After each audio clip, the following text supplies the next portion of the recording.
Hi mga ka-Twin Bell, good evening. Andito tayo ngayon sa field, back up to school nila Ethan. Kasi meron silang soccer practice today, or actually tonight. It's evening here, it's 6 o'clock. It's past 6 o'clock. So ayun si Ethan. Madami sila ngayon. First practice nila. So ayan. Yan yung team niya. Andun siya.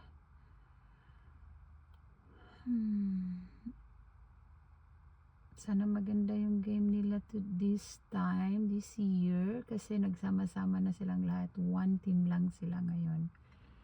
Hindi katulad dati na binukod-bukod sa 3 ata o 4 na grupo. Ngayon, iisa lang sila. Medyo madami din sila. See how many players.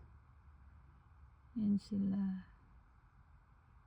So, sub-sub lang talaga itong mga to. Yeah. Yun yung trainer nila doon. Andito lang ako sa car. Nandito lang kami sa car. Kasi, ay nako. Ibaba natin. Ay, di ko pa. Yan, dito lang ako sa car kasi madaming lamok. Hindi ako nagdala ng pang spray. Kagatin ako ng lamok. So, dito lang ako. I'm inside the car. I don't wanna go. Ow. So, yan mga ka-Twin Bell, short update lang tayo. Kahit ganito lang, medyo nakita naman ata ang mga kiddos, no? Ayan yung trainer nila. Ayan si Ethan. Wala namang ibang maliit dyan, kundi si Ethan lang. Ayan. Ayan. Mabilis naman si Ethan tumakbo. Nagmana sa kanyang brother. Mabilis. Actually, mabilis din akong tumakbo dati.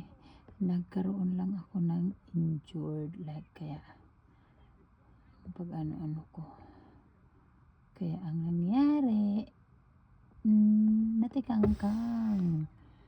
So ayan siya, ayan si Ethan din sa isang grupo, but parang hinati sila ata mag-practice. So kasi mag-aano sila, parang inano sila kasi